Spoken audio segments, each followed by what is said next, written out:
Xin chào tất cả các bạn, mình là Chocolate Harry. Mình đã sống và sinh tồn được hơn 6 tháng bên Đài Loan. Trong suốt thời gian qua, mình đã được đi ăn, đi học, đi chơi và cả đi du lịch nữa. Mình sẽ làm video này để tóm tắt cuộc hành trình của mình, cũng như là review những nơi mình đã đến ha. Xin mời các bạn chú ý đón xem. Thì mình sẽ bắt đầu vào tháng 11 ha. 2 tháng trước mình không có ý định làm cái này đâu. Nhưng mà mình thấy mình được đi nhiều chỗ vui quá nên mình nghĩ là mình sẽ quay lại những cái cảnh này. Thì mình sẽ bắt đầu bằng một cái quán ăn mà mình thử lần đầu ở cái trên đường đi học tiếng Trung ha. Đây là một quán ăn Đài Nam ở Đài Bắc. Bởi vì mình tình cờ phát hiện được cái quán này trên đường đi học. Mình thấy nó khá là đông và cách bố trí rất là bình dân. Thì đối với một sinh viên mà chân ướt chân ráo như mình thì những cái quán ăn ngon bổ rẻ sẽ là sự lựa chọn hàng đầu ha. Mình sẽ order một vài món rồi review trực tiếp cho các bạn luôn. Ok, ơi con một quay để tới cái quán đó thì các bạn mình khuyên các bạn nên đi trạm đường màu đỏ hay màu vàng cũng được. Các bạn đi ra trạm tên là Tongmen, rồi là cửa đông môn phải. Các bạn xuống đó, các bạn ra cổng số 5, xong các bạn quẹo phải, có cái đường các bạn quẹo phải vô là bao tới luôn. Mình sẽ show trên map, các bạn sẽ đi như vậy. Cái chỗ này là đối diện cái công viên John Khan, nằm đối diện luôn. Thật ra cái đường này rất là nhiều đồ ăn cho sinh viên không à. Trà sữa, quán ăn. Trên này có quán đồ Việt Nam thôi, quán mì Việt Nam rất là đông. Cái đường này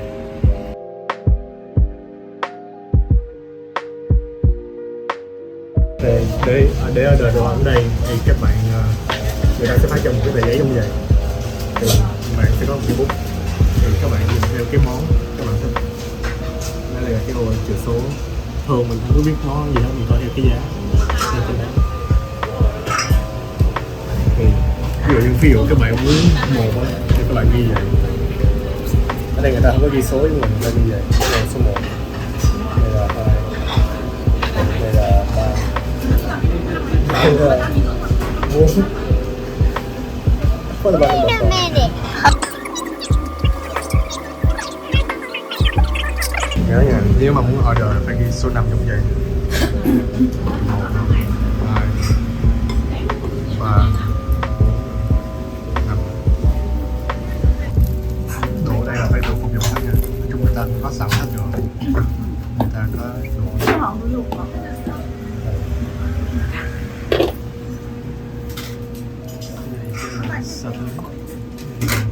Muối tiêu, ngấm. Thì hôm nay mình có là cơm Đài Nam, bánh này giống như là bánh giò Đài Nam. Cái này là bánh tôm, nó có nhiều hải sản với thịt ở trong. Nói chung là rất là ngon. Bây giờ mình sẽ ăn thử các bạn thôi. Đầu tiên là phần cơm chả bông ha. Cơm chả bông là pork chop rice. Thì hầu hết là sẽ được làm từ thịt heo. Thì đối với các bạn mà đào hồi á, hoặc là có bạn là người đào hồi á, thì chúng ta có thể không ăn món này ha, bởi vì nó là thịt heo. Thì cái chả bông này được cái là nó làm rất là nhuyễn. Các bạn ngậm các bạn nó tan trong miệng mấy bạn luôn á. Giống như cái chả bông cá mà hồi xưa mình ăn ở hồi Tết á. Thì điểm chung của tất cả các món ăn ở khu vực Trung Quốc, Đài Loan thì mình thấy là món nào cũng có dầu mỡ hết. Kể cả những cái món mà nó đơn giản như là rau xào, rau luộc gì á, người ta cũng phải chan dầu vô. Thì cái cơm này người ta sẽ chan một lớp dầu ha, với một ít tép mỡ và chả bông. Tiếp theo là tới món bánh gì mình cũng không biết nữa, mình sẽ tạm gọi nó là bánh gạo ha. Thì nó một cái lớp áo giống như là lớp bánh giò á bạn, nhưng mà người ta làm thành một cái cục, nó bọc tôm và thịt ở trong ha. Và bạn ăn với nước sốt mặn ở ngoài á, thì vị nó rất là đều, ăn rất là không có ngán. Nhưng mà các bạn cũng có thể thấy là một phần này cũng khá là to, như là một cái dĩa là sẽ được 3 cục. Thì mình ăn 3 cục là mình thấy ok, đủ rồi, normal. Cái món này mình cũng không biết gọi tên là gì luôn, nhưng mà mình thấy nó khá là giống bánh đúc ha. Thì các bạn có thể cắt đôi nó ra, cái bột nó rất là dày và nó cũng làm từ gạo luôn. Thì các bạn có thể thấy có nấm ha, có tôm. Thì một cái chén này là có giá 55 đô thôi, 55 Đài tệ á. Mà thường thì đồ ăn ở bên Đài Loan người ta nêm nếm rất là lạc ha. Kiểu như các bạn, người ta sợ bị tăng huyết áp, người ta có khuyến cáo nhiều muối quá hay gì á, người ta nêm nếm rất là nhạt. Nhưng mà được cái là quán ăn ở Đài Nam này á thì người ta lại nêm rất là vừa miệng ha. Có thể nó mặn hơn một chút nhưng mà rất là hợp với khẩu vị của mình. Thank you. Thật ra cái này là trên đường mình đi học, thì sẵn tiện mình đang ở đây nên gần đây có quán nào ngon thì mình sẽ review các bạn. Lúc mới tới mình đâu biết ăn gì đâu, mình toàn ăn ở trong Đài Bắc, đắt muốn chết luôn. Giờ thì đỡ rồi, giờ có giáo viên, có local friend kìa. Đường xá hả? Rất là sạch, có đường người đi bộ đồng. Hiện tại bây giờ là ngày 13 tháng 11 2023.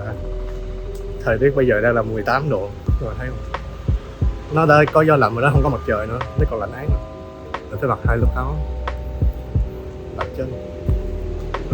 Các bạn qua đây, nếu mà các bạn qua mùa hè thì nó cực kỳ nóng nha, tại vì còn hay có bão nữa, nên nếu qua mùa thu thì nên mang áo khoác, lời khuyên chân thật.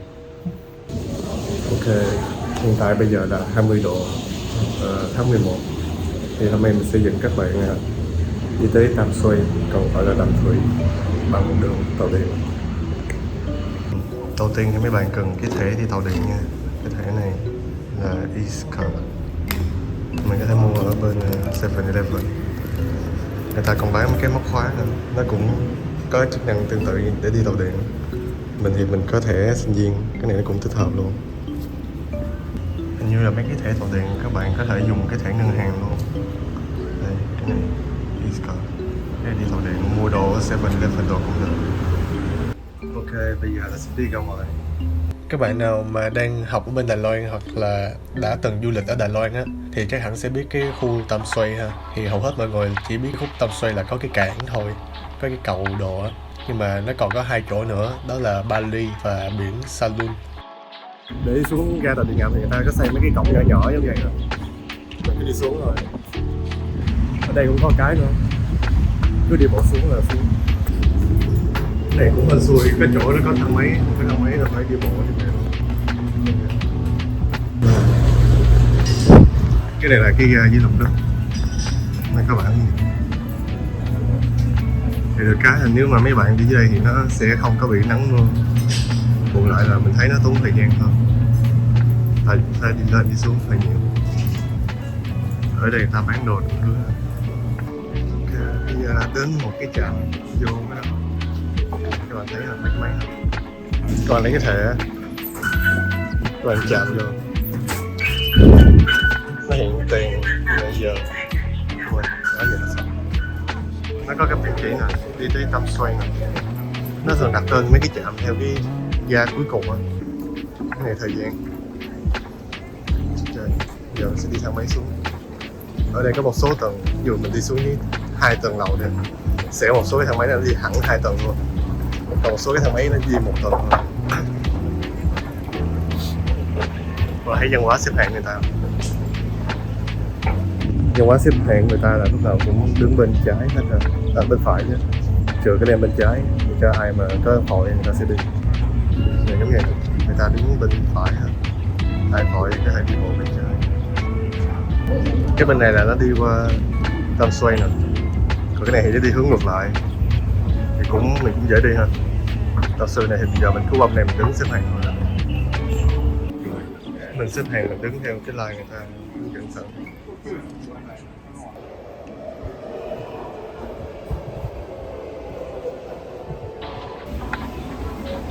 Mình đang ở đây nè, giờ mình sẽ đi qua cái trạm cuối cùng.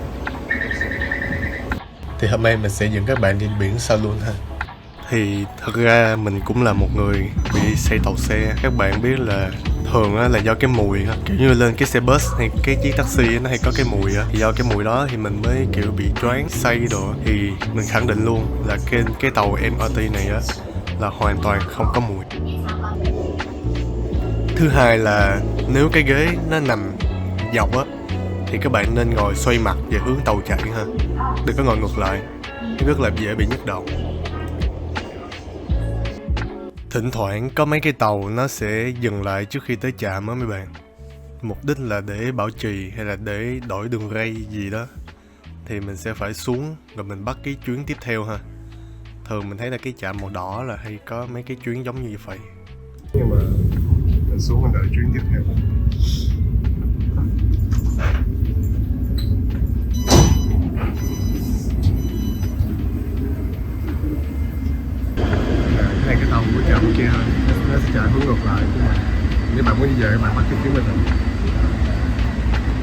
sản của Đài Loan là mấy cái trạm tàu á, hay là mấy cái nó sao rồi, mấy cái chỗ mà địa danh nổi tiếng á, nó hay có mấy cái stand thì mình có thể đem một cái cuốn sổ tới mình đóng cái sưu tập này. Ví dụ như cái này là trạm màu đỏ nè, thì mình sẽ đóng vô.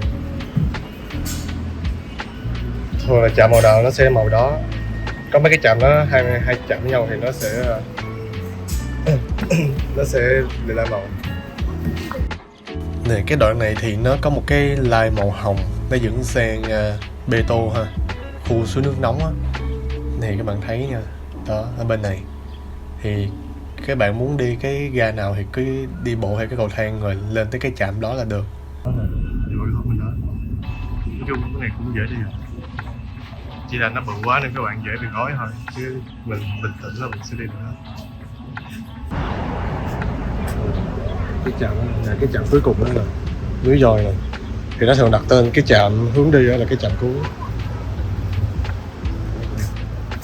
Ở đây mình có một cái line đổi line qua đây, mình đi tới đây. Ở đây các bạn có thể bắt cái trạm màu hồng đi ra cái đoạn cuối của cái Tam Xuyên nhanh hơn ha. Mà hôm nay mình sẽ đi bộ từ đây đi bộ chắc 5 cây, còn này đi cái tàu thẳng luôn. Cái khi các bạn cà cái thẻ bước vô trong ga là không được ăn uống ha, ăn uống là bị phạt ha, không xài đồ cáp buộc,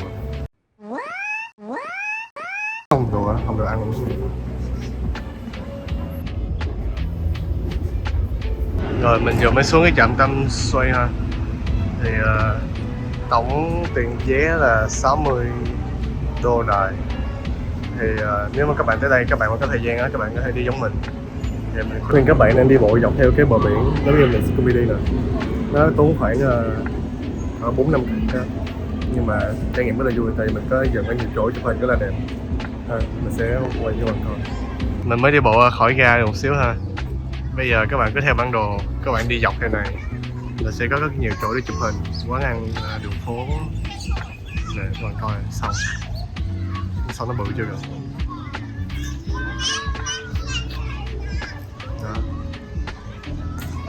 Đó. Đây là đầm thủy ha, Tam Xuyên. Các bạn thấy cái cục đó không? Đó là mình sẽ đi xuyên qua đó luôn. Cái đường sẽ là cái cầu, như là như cái bến cảng vậy. Nếu mà các bạn đi mùa cái nắng á, chụp hoàng hôn đẹp cực kỳ luôn, lãng mạn cực kỳ. Bữa mình đi tháng 9 mình có chụp được mấy tấm, thì đó mình ghép vô.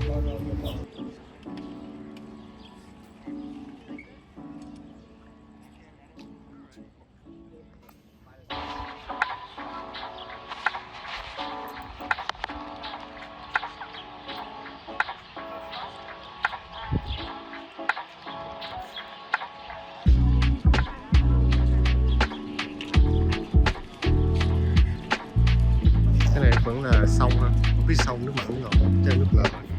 Cửa biển nó cao quá trời. Cái chỗ này chim nhiều quá, chim nó cũng không sợ người mấy người. Mình tới siêu gần luôn, nó không sợ. Vì có con một điểm. Quá trời chim luôn, chim này nó không có sợ người. Hay đứa trẻ tới.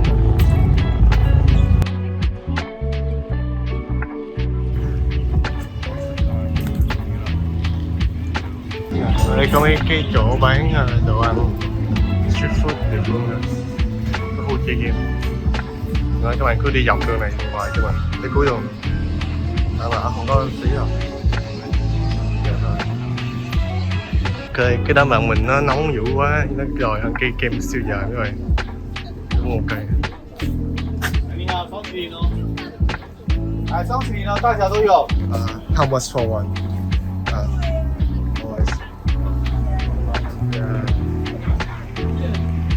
Cái nhỏ gọi là xạo, cái lớn gọi là ta.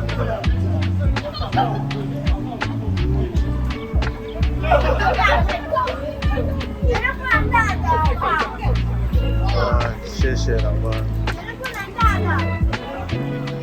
哎，蛮小的哦。哇。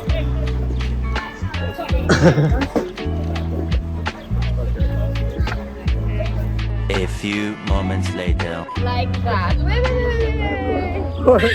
Không tai nạn đã xảy ra. đáng lý chiếc chân nó sẽ rất là dài và cao. Okay. Wait.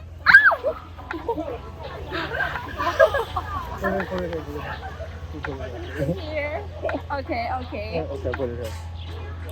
Oh no. Oh no.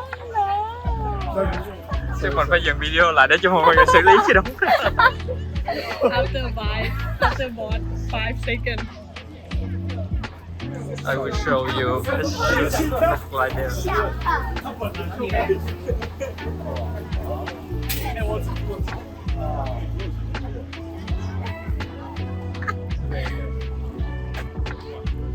Red. Các bạn biết gì rồi ra rồi đó. You have tissue.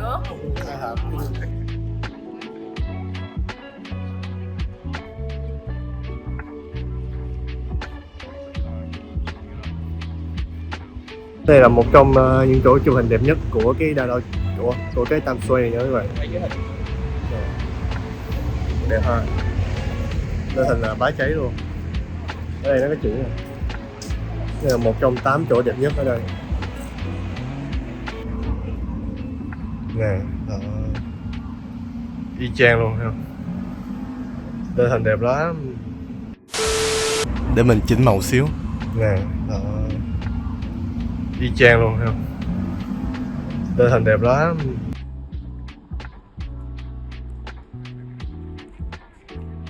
Thời tiết hôm nay cũng không có gọi là đẹp lắm, nhưng mà mình rất là thích thời tiết giống vậy. Nó mây, nó mát mát, mưa lâm râm. Nói chung mà không nắng nóng mình đi bộ thì thích rồi. Bị cái chụp hình không có đẹp lắm. Rồi sẵn mình sẽ giới thiệu các bạn cách đi xe đạp ở đây nha. Ở đây nó hay có mấy cái chợ đi xe giống vậy. Ok, để mình chỉnh lại camera. Cái này gọi là Dubai ha. Các bạn tải một cái app. Các bạn tải app trên máy các bạn nạp cái thẻ Eastlink vô. Tiền kiểm tra bánh xe. Bánh xe ok. Thắng ngon. Mình chỉ số 3 đi. Ok.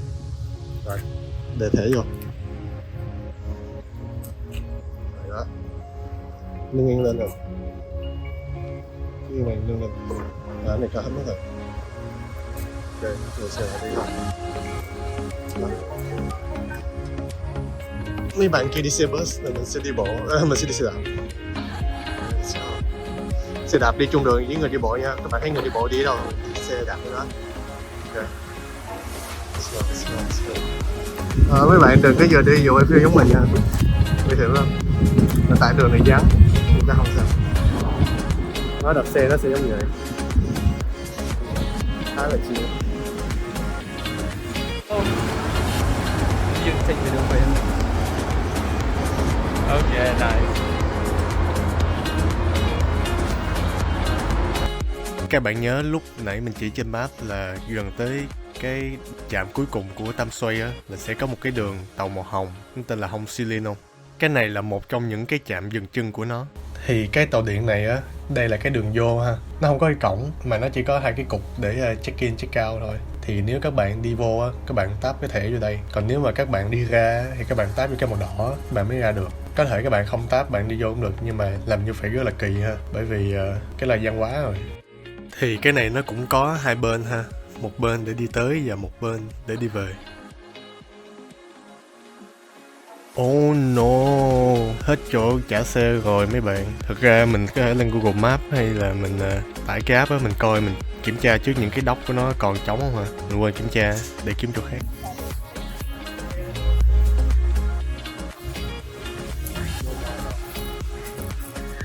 So sad. So I'm going back. Okay. Cái tàu màu hồng này, tàu điện nó chạy chậm lắm. Đó là tàu Line. Mừng quá các bạn ơi, trời mưa mà kiếm được cái chỗ trả xe, trời ơi, phải nói. Các bạn thấy cái này không? Các bạn phải làm sao mà cái phần này của xe đạp tay rớt vô trong này ha. Mà làm một tay nên hơi khó chút. Trời, vô. Yeah, đúng rồi, cái này phải vô đây. Vô nó sẽ báo. Mình thả yên thấp xuống mình trả.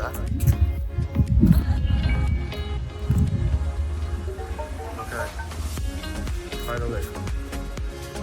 Congratulations. Hi, congratulations! Amazing. Yay! 好好很好。 Tới cái bãi biển sân. Rồi, bây giờ cũng đã tới được biển Saloon ha. Thời tiết khá là nhiều mây, được cái là gió rất là mát và không có nắng. Thì các bạn thấy là biển rất là vắng người, rất là sạch, rất là nhiều cặp đôi tới đây chụp ảnh cưới ha. Có cả thuê ngựa nữa kìa, đốt pháo các thứ vô. Các bạn nào mà muốn chụp hình cưới thì có thể cân nhắc ra đây ha, khá là ổn áp đấy. À, lúc nãy mình quên quay cái bản hướng dẫn. Người ta có ghi là không được câu cá, với lại không được bơi ở đây ha. À mà quên, thật ra không phải là tự nhiên người ta kéo ra đây chụp hình cưới đâu. Ở gần cái đường vô á, có một cái studio cho thuê đồ chụp hình cưới. Nên là sẵn người ta vừa cái chỗ chụp hình mà vừa cái chỗ thuê đồ gần đây luôn, rất là tiện ha. Các bạn xem, cái đoạn này mình nhảy đẹp lắm nè.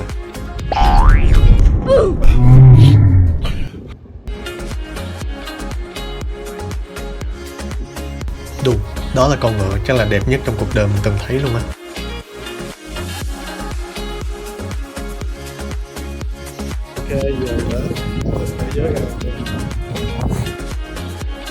Ok, bây giờ cả đám mình quyết định là sẽ bỏ giày, bỏ vớ ra. Bởi vì đôi giày của mình nó đã bị ướt. Thì đi bộ trên cát này rất là mát ha. Cái cát này nó rất là mịn, nó không có vỏ sò, nó chỉ đơn thuần là cát thôi. Nên là mình đi mình không có bị đau chân hay gì hết. Thì nhiệt độ bây giờ đang là 19 độ. Thì các bạn có thể biết là cái nước nó lạnh cỡ nào ha.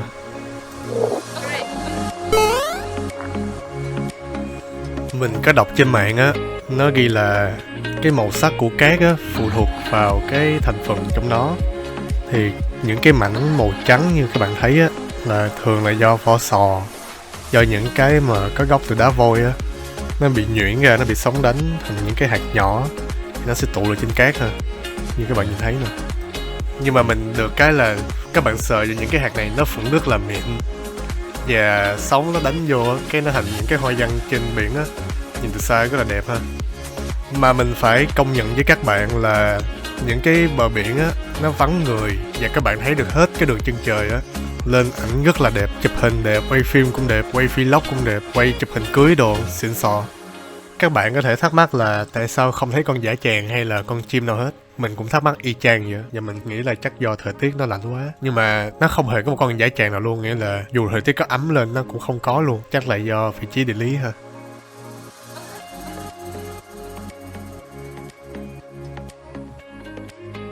Mình đang chôn chân trong một dòng nước biển rất là lạnh lẽo quá ha. Sóng đánh rất là dập dìu. Thì cảm giác rất là chill. Mà chill theo nghĩa đen nha, chứ không phải chill theo nghĩa bóng đâu. Ở bên này có một vài cái khách sạn ha, nhìn khá là đắt tiền. Khi nào mình trúng số mình sẽ vô tham quan, dẫn mấy bạn vô. Các bạn có thấy cái video này nó hay thì các bạn có thể hỗ trợ bằng cách like và sub cho mình ha. Bởi vì nó miễn phí mà.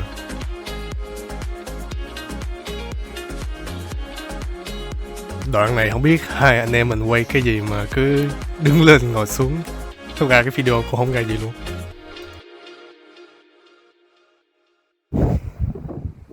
It's a big one.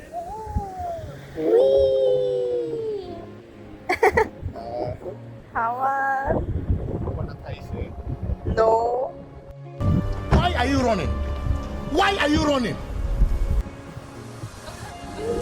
Bây giờ tụi mình sẽ đi về ha. Trời nó cũng bắt đầu chấm tối rồi. Thì bây giờ là 17 giờ. Nhưng mà một khi nó đã tối là nó chuyển rất là nhanh ha. Các bạn đi dọc theo đường bờ biển. Mình sẽ đi theo Google Maps á. Cứ đi dọc theo đường bờ biển tới cuối đường là sẽ có một cái lối vào, giống như là cái công viên vậy. Thì các bạn vô đó các bạn quẹo trái là chúng ta sẽ về được trục đường lớn ha. À, để mình giới thiệu cho các bạn đồng hành của mình. Thì bạn nữ này tên là Charlene, Philippines. Còn bạn nam này là anh người Việt, anh tên là Nhật, làm việc ở chợ gậy. Why are we walking barefoot in Taiwan? What is this? Looking at woman. Vinh à.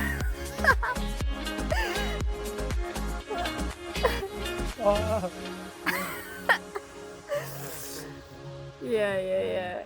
This is a man from the deepest parts. Yes, please. Ok, đoạn còn lại thì cũng bắt đầu đi ngược lại. Thì tối nay mình sẽ quyết định là đi ăn lẩu ha. Cái lẩu ngay cạnh sát cái ký túc xá của tụi mình luôn. Đây có quán lẩu nè. Nó không, cái nhà hàng nó giống vậy thôi. Thì đây cũng có nhiều dạng nhạo vậy đó. Đây quán lẩu này. Đây cái menu. Quán lẩu như là ở tầng. Ở đây cái tầng trệt người ta gọi là tầng 1. Còn cái quán lẩu mình tầng 2. Nên tầng 2 người ta làm như tầng 1 Việt Nam. Các bạn hay đi thang máy hoặc là đi bộ luôn. Đây, các bạn cho món thì các bạn nhìn đây ha. Các bạn chọn đi số 1 vô. Bên này là mình order thêm thịt. Cái này là giống như cái này là a la carte các bạn. Các bạn muốn ăn thêm đóng thịt thì hẳn vô một cái phần này. Okay. Thường ở mấy quán lẩu này thì nó hay có buffet đồ ăn với nước uống nha các bạn. Mình đi mấy quán lẩu mình thấy là đều có cái này hết á. Cái này là nước nè, mình lấy ly mình uống thôi.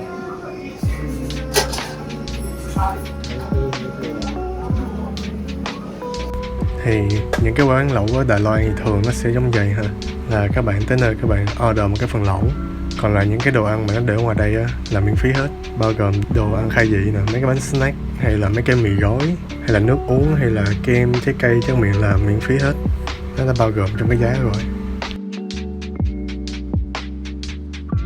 Nước sốt cũng tự pha luôn ha, thì chủ yếu là nước tương với một cái nó gọi là shrimp paste, như là sốt tôm vậy, thì các bạn có thể mix vô nó hơi mặn mặn xíu.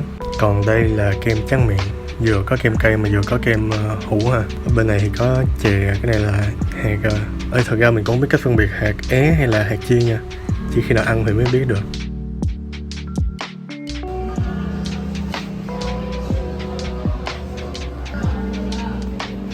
Thì mình cũng được đi ăn nhiều quán lẩu bên Đài Loan á, thì hầu hết là nó sẽ kiểu giống như vậy ha.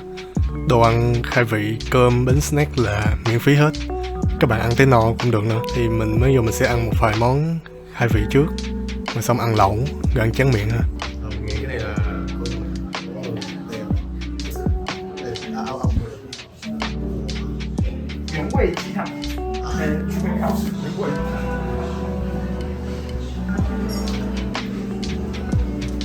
yeah, cuối cùng phần lẩu của mình cũng tới. Thì cái quán này có một cái chương trình khuyến mãi là khi các bạn mua một cái phần lẩu trên 250 đô thì người ta sẽ tặng cho bạn một ít hải sản ha, như có mấy miếng cái ăn tôm nè.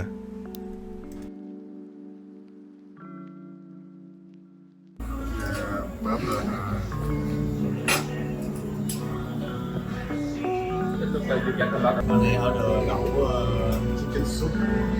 Nam gan laksa. Anh này order lẩu nam gan laksa. Các bạn thấy nước sốt hay nước sốt Thái. Lẩu Thái Lan. Thái, cái là cây hả?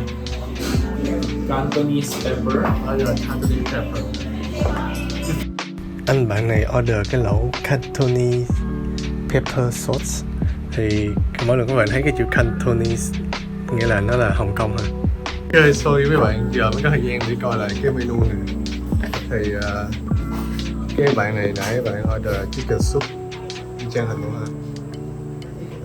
Xin chào. Anh này order kimchi, order Thái. Mình order cái này sauerkraut hot. Sauerkraut hot là cái lẩu cái chữ sauerkraut nó là một cái loại như là dưa chua cả muối của mình các bạn, của người Đức. Cái này nó là cái này. Cái này thì nó giúp khi mà mình ăn đồ béo nó ngấy hơn, kiểu như mình ăn cái gì mà chua vô sẽ có cái thức vị hơn. Cái menu này nhìn hơi trừu tượng một xíu ha, là ví dụ như cái phần lẩu đúng không, nó có một cái ô màu trắng, cái là số lượng. Các bạn ví dụ ăn một lẩu các bạn viết số 1 vô, xong ở dưới cái 3 ô màu trắng khác là thịt gà, thịt bò, thịt cừu, thì các bạn gặp cái thịt mình muốn. Ví dụ các bạn ăn 2 cái lẩu đó mà 2 loại thịt khác nhau đúng không, thì ghi 2 lẩu rồi thịt gà 1 cái, thịt bò 1 cái, nghĩa là 1 lẩu thịt gà, 1 lẩu thịt bò. Còn cái ô trống này là để ghi số bàn của mình lên ha. Rồi phía sau là combo ha. Ví dụ các bạn đi đông người á, các bạn có thể gọi thêm một cái phần thịt hoặc là một phần hải sản để ăn cho nó no và cho nó đủ ha.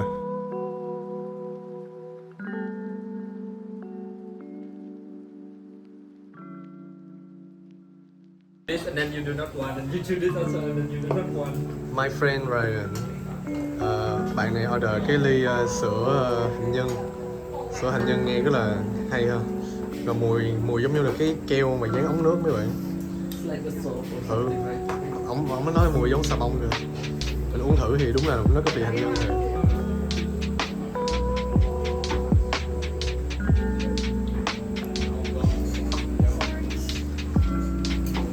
Nó có vị giống hạnh nhân nhưng mà mùi rất là giống keo dán ống nước. Nào các bạn tới đây các bạn thử nè. Ok, rồi rồi. Ok, sẽ quay cái nồi lẩu trước khi mà mình sửa nó như vậy.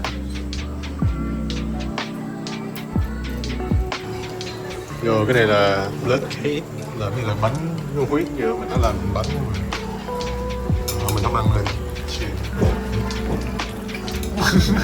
Look at You are so nice. cái này có là cho ăn blood cake như vậy. Thôi con mình trước đi.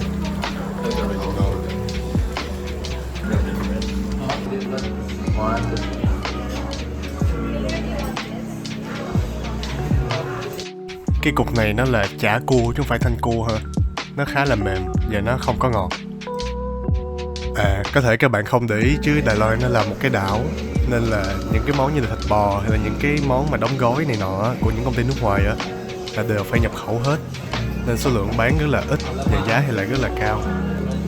Nên là dù các bạn ăn những cái món lẩu hay mì bò, các bạn sẽ thấy thịt bò nó sẽ cho hơi ít hơn, nhưng mà giá thì lại khá là cao, kể cả chợ đêm thôi. Ở đây nó còn có chả cá, nó còn có bò nhiêu. Ở đây người ta hay ăn cái này lắm, cái này taro, là các vật ăn mua. Đậu hũ đó. Đậu hũ này không có thúi nha. Đậu hũ thúi là không có bán trong nhà hàng, chỉ bán ngoài đường thôi. Nên như các bạn vô nhà hàng là cứ yên tâm, không có đậu hũ thúi đâu. Rồi nó cho miếng nữa. Order lẩu có miếng nữa. Quá đỉnh. Ok. Mình sẽ có tôm luôn. Ngồi đâu.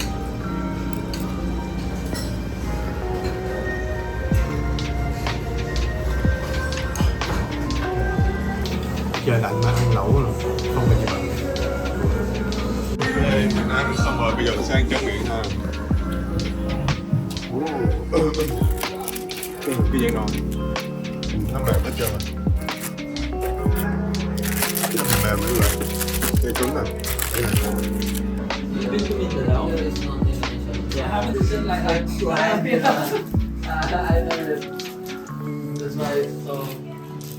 Oh, so you also need to Australia? Yeah, sweet nearby Australia. Actually, Bali nearby Australia. Sometimes when Australia. Cái cây kem này không khác gì nước ép dứa mà các bạn để ngăn đá hết á. Ăn bao chua luôn. Ok, hôm nay chúng ta sẽ đi chợ đêm Rau Hơ ha. Đây là một trong những chợ đêm nổi tiếng nhất của khu vực Đài Bắc, bởi vì nó rất là lớn và nó có rất là nhiều món ăn đường phố để mình thử ha. Đây là giáo viên dạy tiếng Trung của mình. Cô đang recommend mấy món ăn ở Rau Hơ. Giờ mình sẽ đi ra trạm Gu Tin để bắt cái tàu màu xanh lá đi thẳng qua Rau Hơ luôn nha. Nó nằm ở cuối đường La Xanh Lá, nên các bạn cứ lên cái tàu nào ra Xanh Lá cũng được. Đâu cái cổng đi vô chậm một tí rồi. Bên kia nó cũng có một cái cổng đi xuống.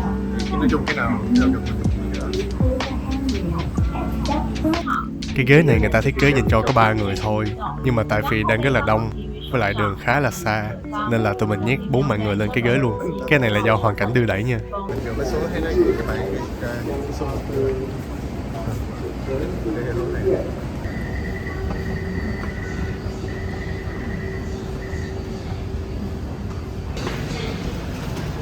Giờ cái này mở ra là nó sẽ có bản đồ ha, bởi mình không có lo gì này. Ga số 1 này, ga cái chợ đêm. Đây là cái xe đồ của cái nhà.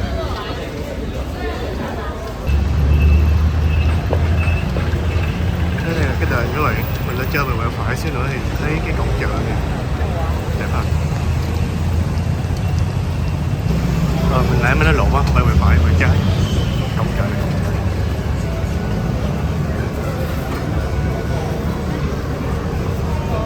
Cái này cái gì? Cái gì nữa? Cái gì hả? Như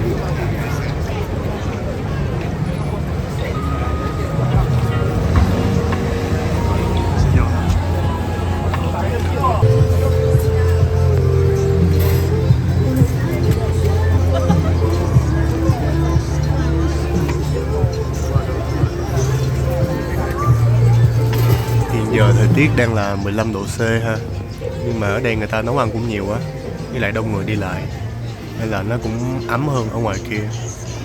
Thì cái khúc này nó nhiều âm thanh, nhiều nhạc quá nên mình sẽ để cái âm thanh gốc luôn để cho các bạn có không khí của chợ ha.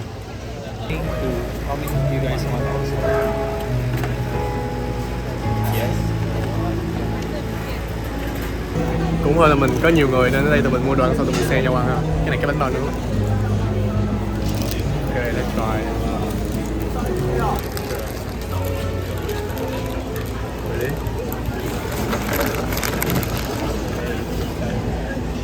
Mùi giống như là bánh bao nướng vậy. Chín như là mời chín.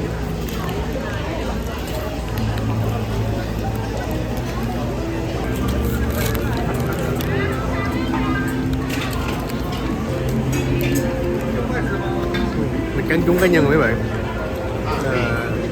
Cá nhân nó ăn rất là giống bánh bao bình thường luôn, mà nó không bị khô, nó rất là thịt, nó rất là ẩm á, ý là thịt nó còn cái độ juicy á, cái nó không bị khô. Để mình tóm tắt nhanh là cái bánh bao này á, cái vỏ ngoài á ăn nó khô giống như là cái bánh mì của mình vậy, nhưng mà ở bên trong á thì vẫn là cái nhân bánh bao, vẫn là thịt, tiêu, trứng cút với lại hành. Thì cái món này các bạn sẽ rất là dễ tìm mua bên này, cũng khá nổi tiếng, các bạn nên ăn thử nha.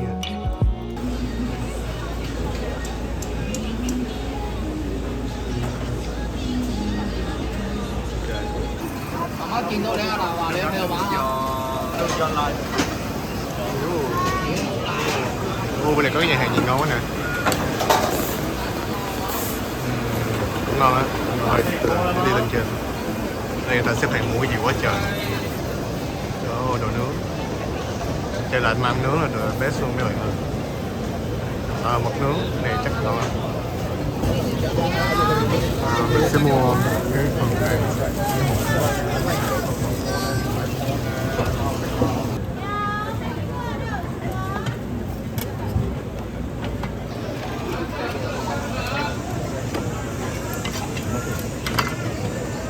Cái phần mực là 110, còn cái phần ốc hình như là 50.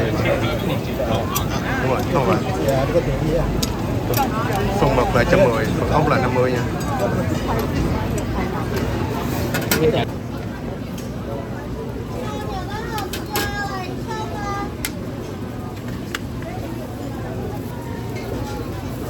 Xì xì.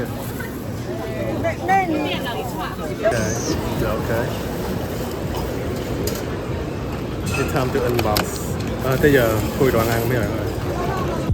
Thì mình gọi trước một cái phần mực nướng với lại một phần còi sò điệp nướng. Thì cái mực là 110 ha, là một cái con người ta cắt nhỏ ra, người ta tẩm sốt BBQ, nó chua cay, nhưng người ta rắc thêm cái bột như bột thảo mộc á, ăn nó rất là thơm mùi thuốc bắc. Còn cái cục còi sò điệp á nó rất là to, mà 3 cục chỉ có 50 đô, ăn rất là đã miệng, cảm giác như là toàn bộ cái răng của bạn được nhai vô, rất là sướng ha.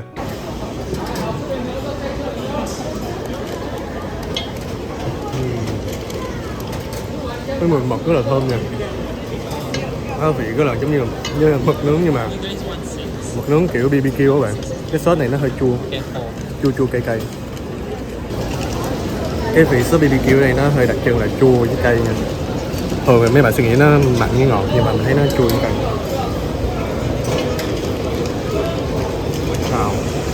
Được.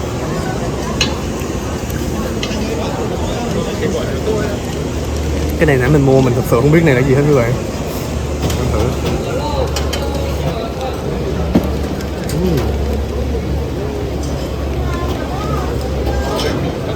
Cái này giống như cái còi của một con sò gì á. Cái sò này khổng lồ thôi.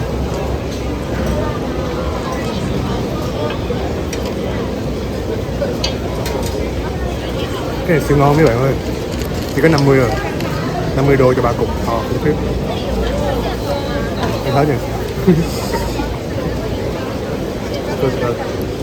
Cái lúc chia sẻ đồ ăn cho các bạn thấy.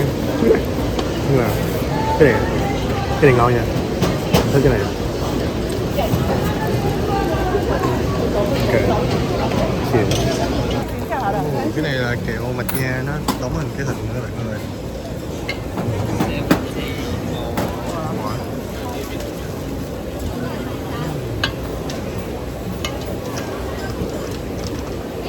Hấp dẫn quá nè. Xong nấu lên cái nó chảy ra cái thịt nữa.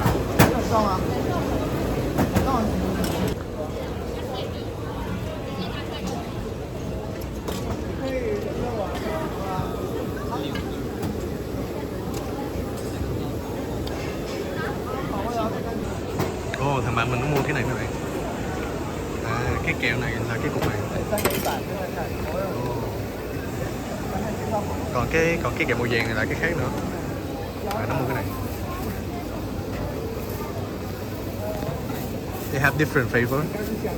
Yeah, I think black sesame and peanut. I'm not sure. Giá 4 cái 70, 6 cái 100. Cái màu đen là vị mè, còn cái màu vàng là vị đậu phộng.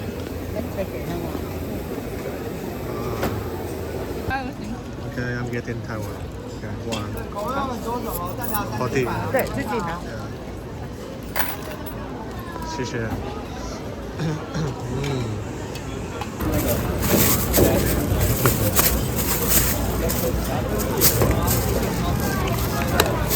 You wanna open it or? Yeah, you can open anyone.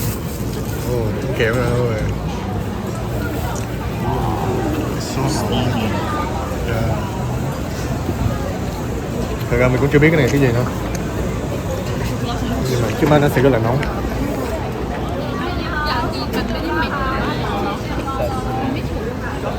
Black sesame and peanut.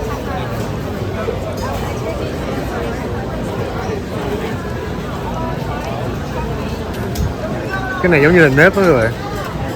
Mình ăn thấy giống nếp. Đợi cái miếng bự hơn.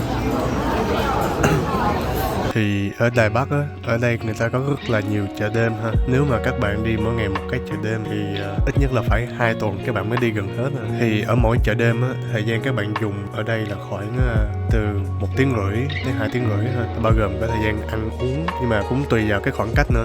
Nếu mà xa thì di chuyển nó cũng tốn từ nửa tiếng đến 1 tiếng. Cái này đó giống như là bánh nếp vậy, giống như cái bánh cốm Việt Nam mình, nhưng mà không phải bánh cốm, nhưng mà nó là như bánh nếp. Bánh nếp. Các bạn nhớ cái bánh cốm màu xanh xanh Việt Nam mà hồi tiểu học hay ăn không? Mình thoáng có cảm giác giống vậy nha. Nhưng mà cái này nó là nếp, ăn nó rất là kiểu như dẻo dẻo, giống như là gạo nghiền ra vậy. Nhưng mà nó xốp xốp. Mình ăn với cái phía trên đó, nó đỡ ngán thôi. Ngon. Cái mè thì nó hơi béo béo. Cái này một người chắc chỉ nên ăn một cái thôi, ăn 4 cái ngán chết luôn các bạn. Candy squeeze. Cái này nó rất là dính nha các bạn, nên cái cách mở là mình xé bên hông bao. Vậy thì mình sẽ dễ mở ra hơn.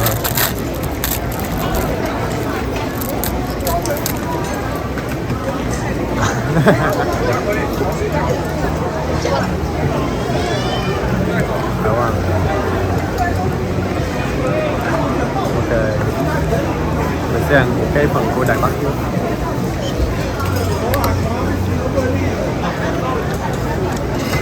Do you feel earthquake? Do you feel the earthquake? Cái này như là Harry is in Taipei.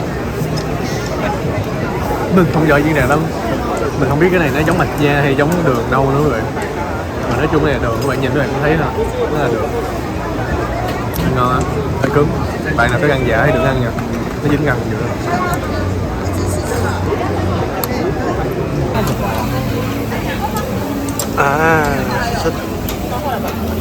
Cái này bữa mình đi đâu ta, đi Hoa Liên thì vậy, mình có thử rồi. chắc mình không thử lại ở đây nữa. 还有分什么？ Cái xúc xích này bên trong hình như nó có cái tiêu màu đen đen quá rồi, ăn ngon lắm. Và lại chưa ăn thì có gì tới ăn thử nha. Cái này ngon mấy bạn ơi. Cái tôm cục này thì ngon nè. Sẽ một cái. Mình không biết tiếng Trung nhưng mà mình biết cái câu bao nhiêu tiền là tua xạo xịn.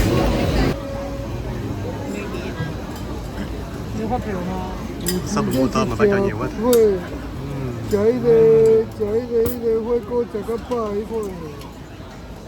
Ôi có 70 các bạn ơi. Mình tưởng này phần lớn phải 85 chứ. Có 70 à? Ở bên này mấy cái gấp thúi này, mấy cái máy mà chơi bắn bi đồ á, nó nhiều khủng khiếp luôn các bạn. Mình ở trong trung tâm Đài Bắc mình cũng thấy nữa. Mà thường mình thấy ít thấy ai trúng này đâu. Thấy nó cái lọc hồn này nó để nhìn tự nhiên dễ gấp lắm, nhưng giờ mấy bạn gấp là khó trúng lắm. Gấp bánh snack này. Ông nào đói quá ít mà không có đủ tiền vô đi gấp, biết đâu cầm cự được qua đêm. Ngoài đường đông quá luôn, tôi đang đứng để có chỗ quay video ăn chó nóng.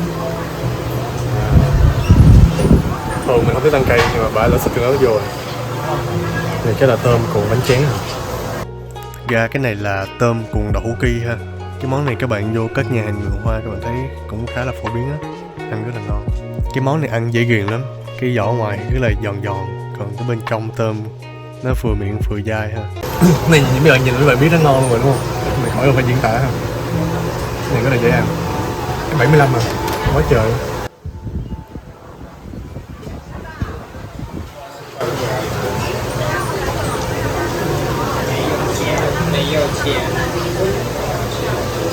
Cái này như là cá cho bên tôi. Nãy bạn có cắt cho mình miếng này như là cá.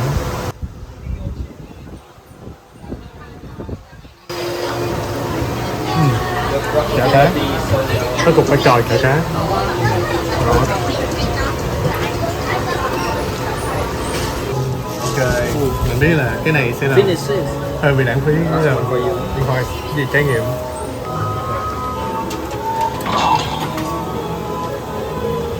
Mười giây.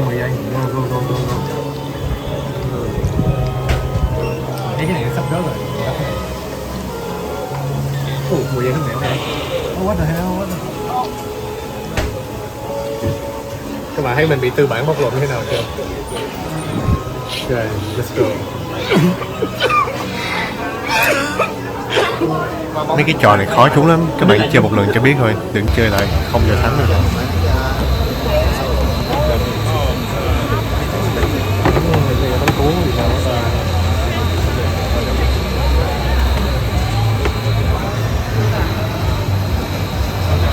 Chắc mình không thử món này mấy bạn ơi. Để thử mấy món khác. Nãy giờ ăn hơi nhiều rồi, mình sẽ mua một cái phần chắc là nước ép vú á. Cái gì mua đó, mua nước ép vú.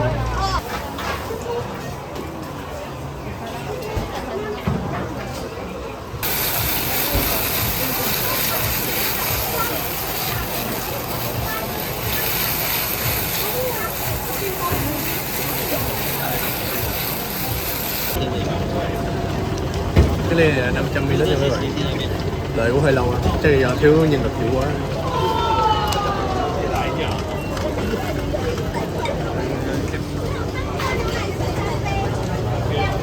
Giống sinh tố Việt Nam không? Nhưng mà mình thấy nó cho ít đường á, không có gì ngọt luôn. Hơi chua, mà hơi chua tốt. Kiwi. Có hoa thơm. Cái này giống bánh bột lọc quá ta. Cái này giống một món tráng miệng. Traditional dish.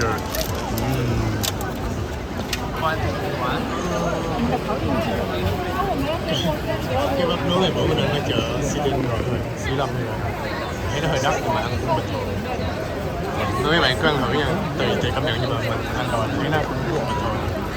Thấy cái vỏ ngoài như là bột với caramel người ta nướng lên vậy, nó khô cứng giòn giòn, nhưng mà mình thấy cũng bình thường. Cái khu này nó ít nhà hơn hay sao? Gai lạnh ngắt rồi. Đây là khu cái khúc giữa chợ nó không còn nhà hai bên. Lạnh. Phải, đã là nhập cái quầy trái cây nó bán nó xả đá ra luôn. Má bạn đừng chất. Bạn nữ trong nhóm mình mua thêm cái này. You got this. You You take a got the bit. crispy donut. What flavor is that? This is cheese and Cheese? this is chocolate. Ben. Show them, show them. Is it Ben? No, we didn't get that. Oh, okay guys. Show them the inside. You guys can eat. Let's try. It's not. You can try. Let's try You try first, I try later. I will do something in Vietnamese called ăn ké later. Oh, it's Okay, so stay good. there. It's so good. So good? Nice, I will try. It's good. Okay, we see ăn ké. so good. Bánh donut ngàn lớp các bạn ơi. Nè.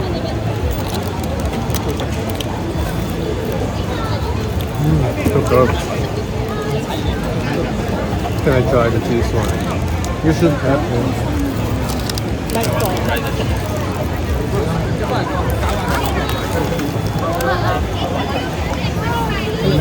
Cái này cái phô mai. Này cũng mình thấy cái sô la ngon không? Yeah, me too. Cái sô la nó đắng đắng, nó ngọt ngọt, nó bả lựng không? Cái này ăn nó béo béo sao? Cái này có lần mình ham hố mua ăn thử rồi như vậy. Nó không phải là thịt cua đâu, nó là thanh cua á. Nhưng mà nó to, ăn nó hơi bở bở ha. Nó không có ngọt như cái thanh cua nhỏ nhỏ bên heo. Nên là đừng có nhìn cái hình rồi ảo tưởng nha.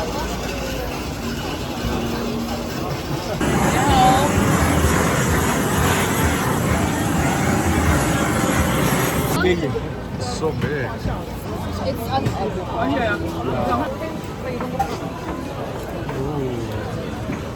Sushi ta. Món này bán mì bò hay gì mà đông dữ.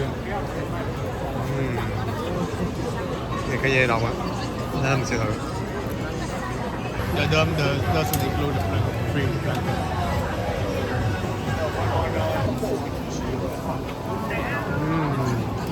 Giờ theo phía Đức hả? 会要一份小份吗？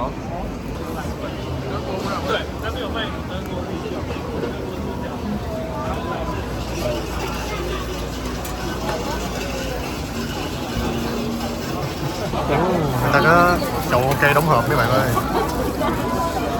Mình mua một cái lon này. 就是你带，我们是买2个是送一 Cái 个， lon này 是 xong 3 rồi 个 mình 3 tưới 包。 nước. Cái mà 它 mình 如果 mua miếng cây 你 luôn. 是带2组，就叫多送你1个。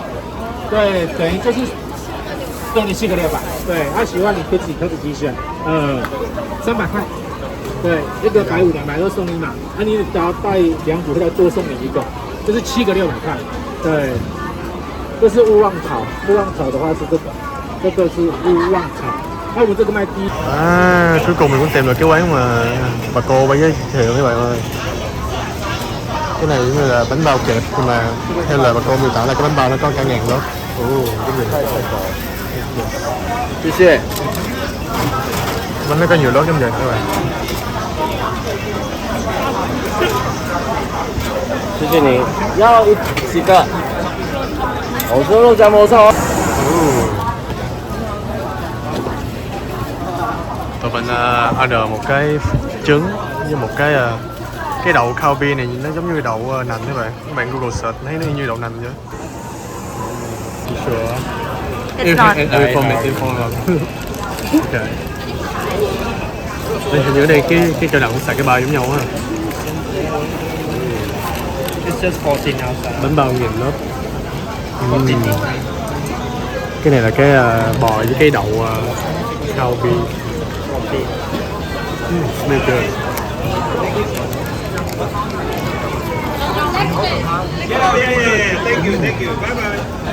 Trong clip mình chủ yếu là mình đi ăn ha, nhưng thực ra hai bên hông á người ta còn bán mấy cửa hàng lưu niệm, cửa hàng đồng giá này nọ nữa, nên là các bạn đi các bạn canh thời gian đi cho nó sớm á, đừng có trễ quá. Cái dầu ngoài cực kỳ giòn nha, cái thịt nó mặn mặn nhưng mà thêm cái phần rau nó hơi chua chua nữa, ăn rất là ngon. Cái món này hình như là cũng mới xuất hiện thôi mấy bạn. Tại vì trong cái lớp tiếng Trung á, cái lúc mà mình đi về mình hỏi bà cô thì bà cô nói là cái món này ngon, hot, nên là tụi mình dần thử. trướng. Ok, vậy là mình vừa mới đi hết được một chiều của cái chợ này các bạn.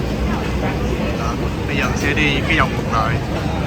Sẽ đi cái vòng ngược lại bên này vô để thử lại coi những cái đồ ăn ở bên kia được ha. Có thể nhiều bạn sẽ thắc mắc nhưng mà mình đi khắp chợ thì để ý được chỉ có 2 quán bán đau hũ thúi hả? Nó nằm ở giữa chợ. Chỉ có 2 quán thôi nhưng mà nó bốc mùi cả cái chợ luôn. Cà đói. Một bạn nữ trong nhóm mình mua khoai tây phô mai. Wow, looking good. Okay, let's try. Ra khỏi cái chợ lạnh cũng thiếu luôn các bạn. Hơn cái có 13-14 độ. 14 độ. Mà hơn đây có cái bếp mình đang nướng đây, sưởi ấm kế. Tụi này đang in bóc đồ ăn. Mình sẽ ăn kế cái này.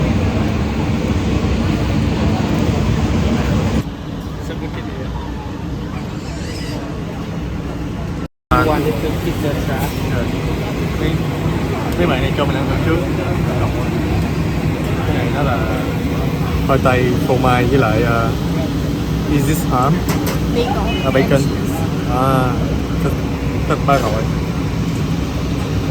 Chắc nóng á. Lâu ấy.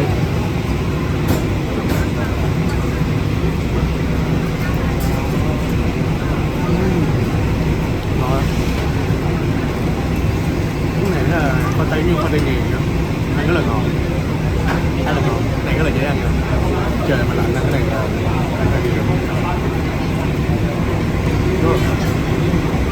nó bốc khói chứ không có nóng luôn các bạn. Ngoài lạnh đó, ăn cũng không nóng lắm, ăn trực tiếp luôn.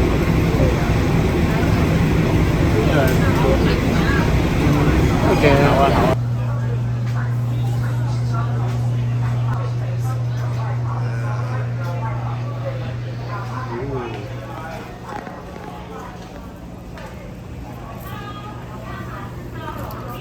Cả đám đi ở ngoài lạnh quá nên vô một cái quán này ăn cái mì để cho nó mau no.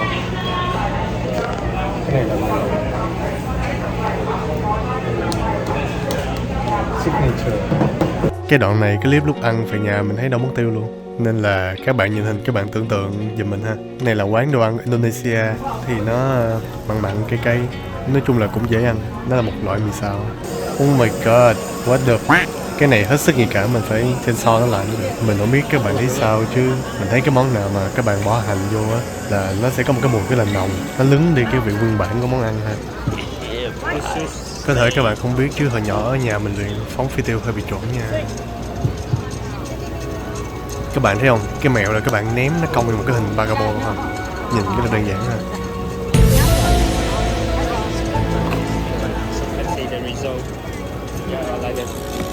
Mình có thể giải thích. Tại vì trời lạnh quá nên là tay mình nó bị run run á, mình cầm không chắc nên là mỗi lần mình ném nó sẽ bay thẳng vô những cái bóng nè, mình biết ngay mà. Xin lỗi các bạn, mình phấn khích quá.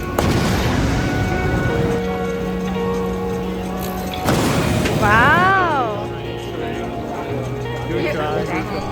Mình nghĩ là mình sẽ rút lại những câu mình vừa nói nha. Nhìn nó rất là dễ chứ thực ra ném cực kỳ khó nha các bạn. Nhưng mà cái trò này các bạn chỉ cần ném trúng một cái là các bạn đã có quà rồi. Còn những cái quà bự á, các bạn phải ném trúng liên tục, kiểu như là ném toàn bộ phải trúng hết luôn á, tỷ lệ cỡ 100% á thì mới được cái món bự nhất của nó. Nên là chơi cho vui thôi, đừng cố á. Mà nó cũng là một dạng tài năng nữa các bạn. Ở đây nó không chỉ ném phi tiêu, nó có ném bóng, nó có ném lòn, nó có câu cá, nó có gấp đồ, nó có ném bi, nói chung là nó có đủ thứ loại để cho mình chơi.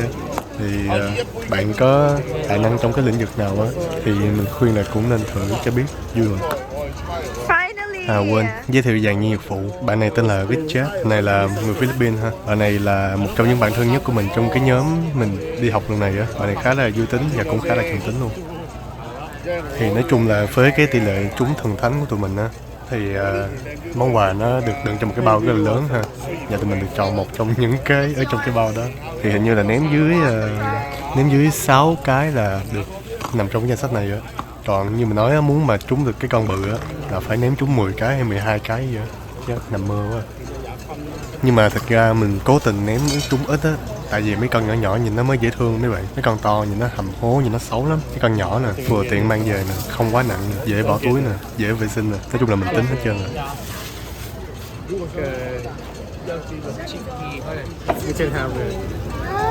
Các bạn, ở đây nó có cái Michelin recommend cái món này. Wow.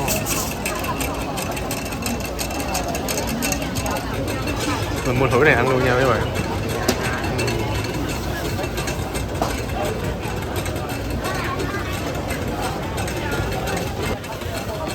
Cái này như là bánh mochi của người ta cho nhân dân vô nè. Thank you. Oh,谢谢. Can you eat quickly? Eat quickly? Yeah. Oh, wow. Go, go, go, go, go. Việc ăn chắc là để lâu nó nguội sao?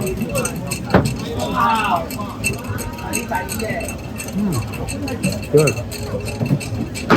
Ăn đúng kiểu bánh mochi tươi đúng rồi. Như là bánh, nó không hẳn như bánh dày mà nó mềm hơn rất là nhiều. Cái này mà để lâu là nó là ngon không? Hồi nãy mình có đi ngang qua quán đậu hũ thối á, nhưng mà mình không có ăn bởi vì mình đã thử rồi và mình biết là mình không có ăn được nhiều á. Cái đám mình cũng vậy hết. Nếu mà các bạn muốn thử á, các bạn ăn cái loại chiên trước nha, đừng có ăn cái loại luộc nó nặng lắm, tin mình đi. Cái này ngon quá nên mình quay lại mua thêm với bạn.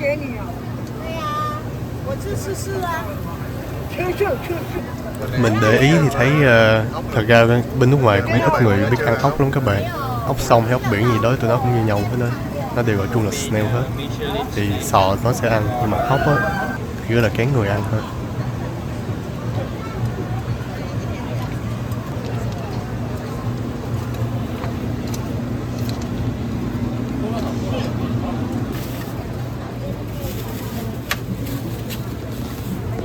Thank you again.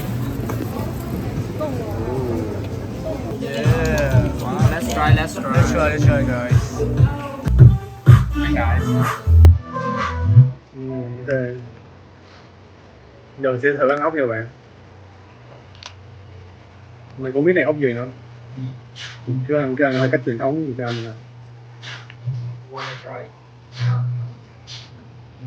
Thực ra mình mới lên mạng search thì cái con ốc này nó trùng họ với con ốc hương luôn ha. Nó trùng cái nhóm tên là Babylonia. Thì cái con mình đang ăn á, nó tên là Spirata. Thực ra cũng không khác nhau lắm, nói chung là nó chỉ khác nhau cái hoa văn trên cái vỏ ốc thôi. Còn ăn thì thịt cũng rất là giống nhau. Con ốc bù lót đúng rồi. Cái con ốc bù lót kìa. Nó cũng giòn giòn dai dai thôi. Được cái là con này nó không có cát, không có sạn gì. Chắc là do ít người ăn quá nên là người ta để cho nó lớn trong tự nhiên nhiều á. Nên các bạn thấy con này rất là bự. Nó to như là ốc hương mà kiểu cỡ 1 triệu hay 1,2 kg vậy. Nó to như ngón tay cái vậy. Thì người ta nướng lên, người ta rắc cái sốt chua chua ngọt ngọt vô, nói chung rất là dễ ăn. Cái này nó màu cam như mấy con tôm, mấy con phun.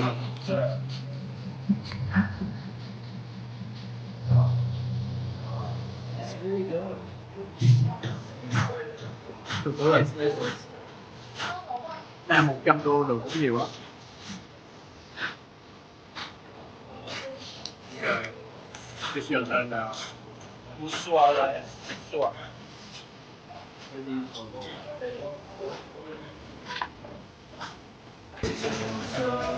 Cái đoạn này mình bị lừa đảo một cách trắng trợn luôn các bạn. Ở Việt Nam á, mỗi lần mình ghép thú á là nó phải thỏa mãn được 3 điều kiện sau đây. Thứ nhất á là cái thành nó phải thấp hơn và cái con thú nó phải cao hơn cái thành. Thứ hai á là con thú nó có thể lăn được, ý là nó không có bị kẹt bởi bất cứ thứ gì.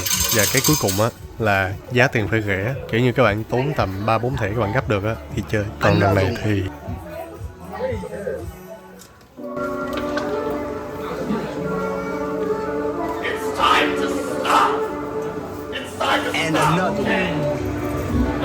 Is this a trap?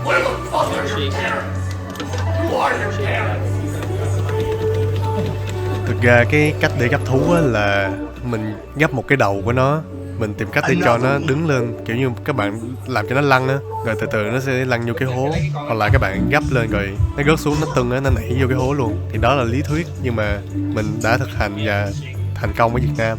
Còn cái mấy bên này nó chít kiểu gì á không hiểu luôn. Nhưng mà được cái là bên này người ta sử dụng tiền xu mấy bạn, người ta có đồng 1, 5, 10, 50 á. Thì chơi cái này thường là chơi bằng cái đồng 10 ha. Thì cứ 10 đô của đó là 7-8 ngàn gì đó của mình. Thì cửa hàng tiện lợi, mấy giặt đồ hay là mấy bán cà phê này nọ là nó xài tiền xu luôn. Thì đỡ phải đổi sang một cái thẻ nữa. Các bạn có thể lấy tiền mặt các bạn chơi trực tiếp luôn. Enough. Enough. Enough. Enough. Các bạn có biết cái câu chúng mày khóc chắc gì đã khổ, tao tuy cười nhưng lại đổ vào tim không? Cái thằng trong ảnh nó cảm giác y chang như câu nói đó luôn. It's a trap.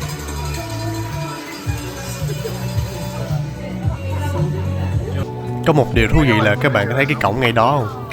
Nãy mình không đi từ cái cổng đó, mình đi từ cái cổng tuốt trên kia kìa. Tại vì trên bản đồ nó ghi là cổng số 1 sẽ gần hơn, trong khi cái này là cái cổng số 5. Thì mình thấy cái cổng số 5 là bước ra khỏi chợ là thấy liền ngay tức luôn. Thì ý là mốt các bạn ra khỏi cái tàu điện ngầm á, các bạn đi cổng số 5 nó sẽ tới nhanh hơn ha. Cái cổng số 5 ngay đây luôn các bạn. Mai giờ hồi nãy mình nghe lời tụi nó mình đi ra tuốt cổng số 1, đi bộ đúng sao. Đây còn lạnh nữa chứ. Nãy đi cổng số 1 không có stamp, giờ đi cổng số 5 có cái stamp. Nghĩ sao cái chậm to gì không có stamp được. Mình có một cái mẹo để cho các bạn đóng stamp á, là các bạn nhỏ 1-2 giọt nước của mình vô cái mực in của người ta. Tại vì để lâu á nó sẽ bị khô, thì các bạn ấn vô, xong các bạn in vô cái cuốn sổ của mình á, các bạn miết đều hết những cái đường viền ha. Tại vì thường là nó sẽ kiểu như nó bị đậm ở giữa, còn nó nhạt ở xung quanh á, nhìn nó rất là, nói chung bị OCD nhìn khó chịu lắm. Các bạn nhớ miết rồi nhớ ứng khoảng 3-4-5 giây gì đó rồi hãy bỏ ra ha. Bóng dưới rồi. Đông hỏi qua, nếu mà được làm việc ở đông, làm ở trạm đông này. Ra cái tàu điện cũng dễ đi lắm. Các bạn nhìn ví dụ như là cái chỗ đó là có 2 cái đường cắt nhau đúng không? Nghĩa là chỗ đó sẽ có 2 cái loại tàu, ví dụ như chỗ màu xanh với màu đỏ cắt nhau á. Nghĩa là ví dụ các bạn đi tàu màu xanh đúng không, mà tới đó có chạm màu đỏ, nghĩa là các bạn có thể bắt cái tàu màu đỏ thì chuyển sang cái la màu đỏ. Nãy là mình đi tới chạm này xong mình đổi cái toa xong xe bây giờ main station. Lúc mà mình đi từ cái chạm này, cái chạm này qua đây chạy hẳn. Nên giờ phải đổi lại cái la màu đỏ thì giờ ở đây nó về đây. Tàu sẽ tới đường 3 phút.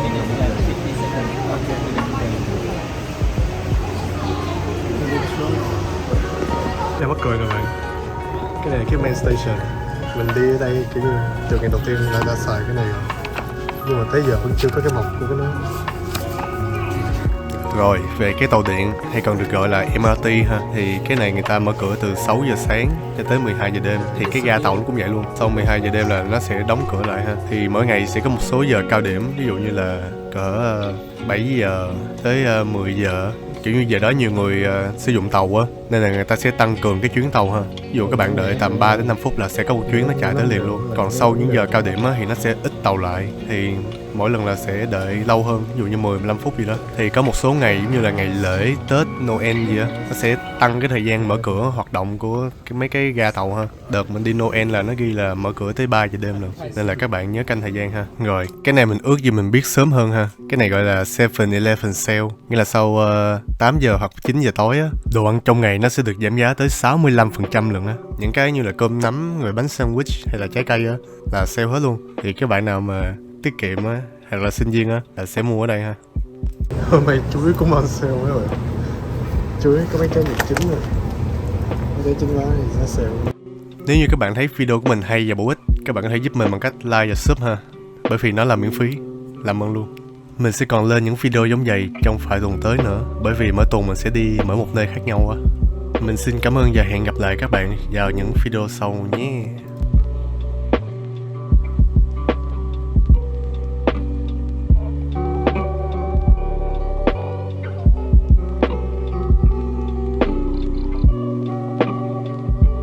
Các bạn mơ một tuần là có tới 5-7 ngày, mà nãy giờ mình đi mới có 3-4 nơi thôi, nên là mình sẽ còn làm tiếp một vài nơi nữa. Đầu tiên là một quán mì Hoành Thánh ha. Những quán giống vậy các bạn có thể thường xuyên bắt gặp, ở khắp Đài Bắc luôn. Thì mình cũng vô ăn thử. Thì mình thấy là nó có hai loại chủ yếu ha, đó là nước với khô. Thì nó có nhân bên trong là thịt heo, thịt tôm với mực. Nhưng mà đặc biệt là tôm với mực rất là ngon. Các bạn nên ăn thử nha. Mình giới thiệu các bạn món mực ở đây á, bởi vì mực ăn rất là giòn. Thứ hai là người ta nêm rất là ngọt ha. Ý là không phải quá ngọt, kiểu như ngọt vừa đủ á. Tại vì hầu hết các món ăn ở đây là nó sẽ rất là dầu mỡ và nêm rất là lạc. Nhưng mà riêng cái món này á là không dầu mỡ và được nêm khá là dễ ăn, nên rất là đáng đồng tiền bắt gạo để thử ha. Rồi, menu với giá luôn ha. Nói chung là cũng tương đối khá là rẻ. Các bạn vô đây các bạn dùng Google Dịch á, các bạn chỉnh qua chế độ hình ảnh thì nó scan một cái là nó dịch được gần như hết tất cả các món trong menu luôn, nên là cũng không có lo về ngôn ngữ ha. Bạn mình nó order phần mì hoành thánh khô. Thì bên này nó hay có cái món gọi là sốt bơ đậu phộng các bạn. Thì nó ngọt ngọt, nó có vị béo béo của đậu phộng. Thì ăn cũng được, các bạn nên thử cho biết thôi. Mình thấy nó hơi lạ lạ. Các bạn có thể thấy là cục hoành thánh rất là chất lượng ha. Nhân thì rất là nhiều, cục thì rất là bự. Các bạn nào muốn ăn thêm rau hay là khai vị á, các bạn có thể lấy cái dĩa này rồi mình tính tiền sau ha. Một dĩa này chỉ có giá 30 đô thôi. Thì nó có nấm mèo, nó có rau cải, nó có đậu hũ, rồi nó có mấy cái rau mà được xào á. Thì mình ăn cho nó vừa thêm món mới mà vừa cho nó đỡ ngán ha.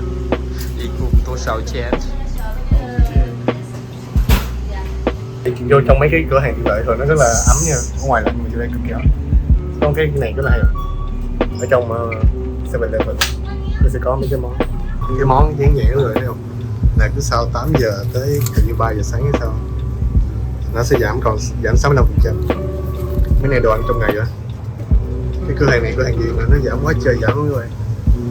Mấy này ăn bao ngon nữa, này trứng cá rồi. Có cái chậu cái này 3 loại phô mai chỉ siêu ngon siêu rẻ luôn rồi. Cửa hàng này nó tồn kho như gì mà bán giảm giá. Này 99% thì giảm giá, 65% là còn 65. Ok, dành nhau mà lấy. Sorry. Bánh mì cũng giảm giá nha.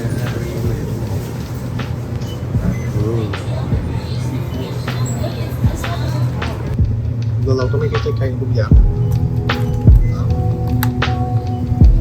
Cái này là 59 đô cái này.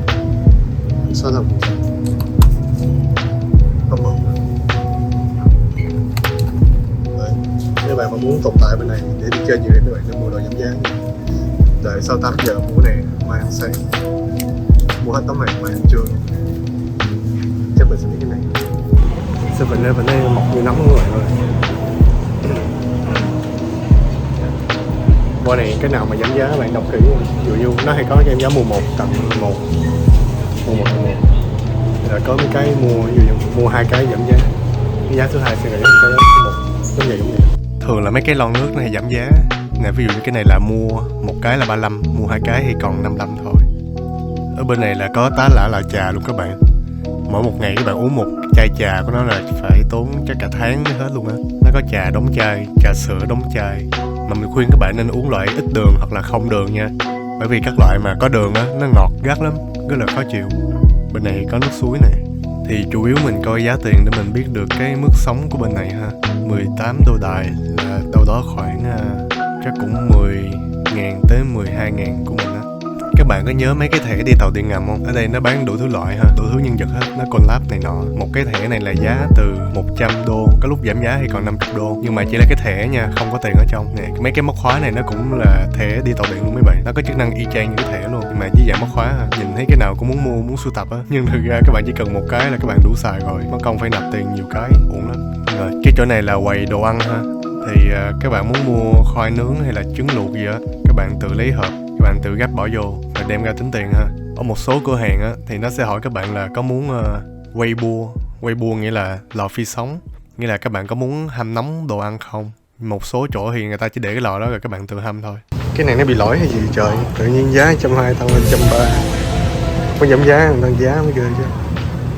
Chắc là in sai giá. Ở đây người ta hay sẽ có mấy cái kiểu ngoài nhà mà có cái đường đi bộ bên trong cái này nè. Mình vừa có thể trú mưa ha. Mình vừa đi bên trong vừa trú mưa. Nhưng mà thường là thấy không, cái đường như vậy á là xe đạp không đi được. Cái đường nào mà nó giống vậy nè thì xe đạp đi được. Còn mấy cái đường mà nó lót gạch cái gì á thì mình không đi xe đạp được hả? Hình như mấy cái đường giống vậy là các bạn đi xe đạp xuống cái đường lớn luôn. Nó sẽ có cái hình cho xe đạp đi. Ở đây mình chưa có, mình không thấy. Chắc là có đi xe đạp được. Đúng rồi, mình không đi xe đạp. Rồi, mình hứa luôn, cái này sẽ là đoạn cuối cùng trong cái vlog tuần đầu tiên của mình. Thì hôm nay mình sẽ dẫn các bạn đi ăn một món rất là nổi tiếng bên Đài ha.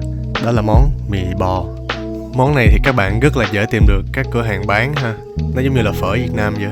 Thì giá sẽ tầm 200 cho tới 400 đô Đài cho một phần. Thì quán bình dân cũng có, quán cao cấp cũng có, quán Michelin Star Recommended cũng có luôn. Thì riêng mình là mình ăn cũng nhiều chỗ á. Thì mình thấy cái chỗ mà mình thấy ăn ngon nhất á là cái quán mà mình cũng là hay thường xuyên tới nhất luôn. Thì hôm nay mình sẽ dẫn các bạn tới đó ha. Quán này thì các bạn lấy cái main station làm móc ha.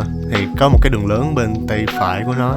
Thì các bạn cứ đi dọc theo đường đó là sẽ thấy một cái quán. Quán này bán từ buổi sáng tới buổi tối luôn. Nên là có thể ăn trưa hay ăn chiều hay ăn tối cũng được. Nhưng mà buổi trưa với buổi tối cái giờ cao điểm á nó sẽ rất là đông. Nên các bạn có thể xếp hàng đợi một chút ha. Cái quán này như là cái quán này mình ăn nhiều rồi nên mình rất là dễ chỉ các bạn nha. Các bạn thấy cái số không? 1, 2, 3, 4, 5 đó thấy không? Thì ra mấy món ngon như trên quán thì bạn hãy nhìn cái số này. Rồi, có này là mấy cái này là 3 loại mì. Nếu như bạn muốn cái mì này đúng không? Thì đó là cái này. Bạn muốn đổi vào cái mì mỏng hơn á thì là cái này. Cái này như cái miếng vậy. Glass noodle thì là cái này. Mình cái đánh số thôi. Hôm nay mình sẽ ăn mì bò. Hôm nay mình sẽ ăn một cái mì sợi dày, một cái mì sợi mỏng. Ok. Nếu mà bạn muốn ăn cái này có thể tự lấy nha. Cái này là như đồ chua vậy. Ớt, sa tế, nước chấm. Thích cái gì cứ thử cái đó thôi. Có nước free luôn. Nước free.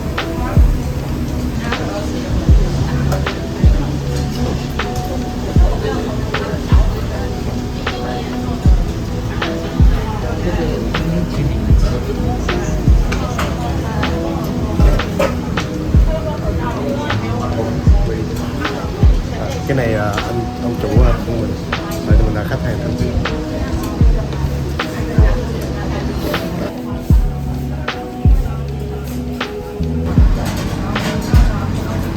Cho hết này luôn. Thì bình thường tới đây á mình không cần mì bò đâu, bởi vì mì bò rất là đắt. Thì nó có cái món gọi là mì ăn với miếng thịt heo chiên á, thì cái món đó là mình ăn mỗi ngày luôn. Thì quán này là có món mì thịt heo chiên, mì khô sốt cà chua, lại mì há cảo với lại mì bò. Là thường là các quán mì nó sẽ có 4 món giống vậy ha. Thì ví dụ cái mì bình thường đúng không, giá là 110. Các bạn cũng là món mì đó nhưng mà người ta thêm cà chua, nó sẽ thành 120. Kiểu nó cộng thêm 10 đô để cho đổi phí. Rồi thì nó có 3 loại sợi mì ha. Đầu tiên là mì sợi mỏng, nhìn nó giống như là mì ramen vậy các bạn. Còn mì sợi dày á thì nó là mì udon ha. Còn cái kia là cái miếng nó làm từ đậu xanh ha. Không phải tự nhiên mà cái món mì bò lại là một trong những món ngon nhất của Đài Loan đâu các bạn. Bởi vì nước súp người ta nấu, người ta có nêm ngũ vị hương ha. Người ta ninh hầm rất là lâu nên cái thịt bò nó cực kỳ mềm. Bạn nhìn thấy miếng gân rất là dày đúng không? Nhưng các bạn cắn trong miệng các bạn là nó, cái răng các bạn đè đâu là cái miếng thịt bò nó đứt tới đó luôn, nó mềm. Mình ăn ở các quán khác nhau á thì chủ yếu là cái vị của nước súp là nó quan trọng nhất ha. Còn hình thức của mì thịt bò thì gần như là tương tự nhau rồi. Thì cái súp chỗ nào mà các bạn thấy nó vừa miệng, nó không có quá béo, nó rất là đậm đà, cái kiểu mà các bạn muốn uống hết cái tô súp đó luôn á, thì mình đánh giá là cái quán đó rất là xịn ha.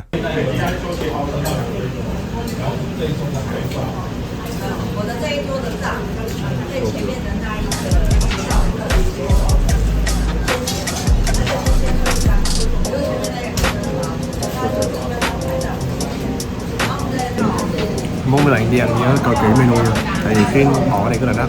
Có mấy món mì á, nó chỉ là súp từ cái nước bò thôi. Bạn thấy giá nó tăng, nhưng nó chỉ là mì với súp bò thôi, không có thịt. Nên là nhiều lúc mình order lộn á, cái bưng ra cái tô không có miếng thịt bò nữa, mà giá nó cũng gần bằng cái tô cái thịt bò luôn. Ok, đã ăn xong, giờ đi thanh toán rồi. Ở đây camera, ở đâu cũng có camera mấy bạn. Trong cái quán này nữa là nó cũng có tới 6-7 camera. Ở bên Đài Bắc các bạn rất là dễ dàng thấy cái CCTV ha. Thì cái này nó ở mọi nơi luôn, đường phố, tàu điện ngầm, ở đâu cũng thấy cả chục cái luôn ngoài đường. Nên là cái độ an toàn rất là cao ha. Ok, tuần đầu tiên của mình chỉ có vậy thôi. Cảm ơn các bạn đã dành thời gian xem hết video của mình nhé. Hẹn gặp lại các bạn vào những video sau.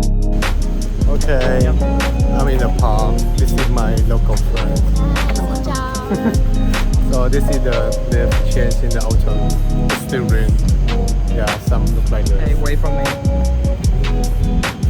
Yeah, some look like that. Yeah, this is old leaf. Okay. Wow, thanks. Cover your face. Yeah, I see thickness. Some old people getting old. Okay. As they here. Times are changing, people are getting older, like this at the back, this blogger. Which is trash.